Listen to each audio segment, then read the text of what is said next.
जाड़े थरुछि सादा राज्य 7.5 डिग्री सहित फुलबाणी सबुठारु ठंडा सहर। Rourkela 8.7 degree record होईछि।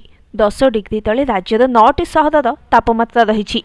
Koraput 8.8 degree, Jharsuguda 9, Angul 9, Daringbadi 9.5, Bhawanipatna 9.9 degree तापमात्रा रेकर्ड होईछि। सेहिपरि राजधानी भुवनेश्वर सर्वनिम्न तापमात्रा 12.7 डिग्री खसी।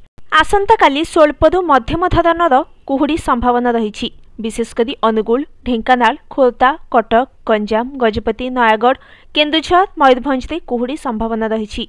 तेबे आगामी 7 दिन पाई राज्य में पाग मुख्यतः सुखिला रहिबो बोली कहिछि पाणीपाग विभाग। राति तापमात्रा कमिबा फलरे 10 डिग्री तले 9 सहर रही। 7.5 सहित फुलबाणी सबुठारु ठंडा पलटिछि।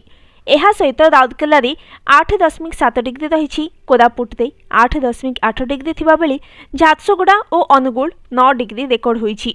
दारिंगबाड़ी 9.5 डिग्री, भवानीपाटना 9.9 डिग्री तापमात्रा रेकर्ड। सेहिपरि केन्दुझर 10.4 डिग्री, हीराकुद 11.6 डिग्री थिबा बेले संबलपुर 11.9 डिग्री रेकर्ड होईछि। चलित वर्ष डिसेम्बर 2टी दफारे पाखापाखि 10 दिन शीत अनुभूत होईछि। जलवायु अस्वाभाविक परिवर्तन ऋतुचक्र उपरे पड़ुछि। फल शीत दिने केबे वर्षा दाऊ साधुछि तो केबे ग्रीष्म ऋतु भली टाई टाई खरा हेउछि। Bureau report, news today.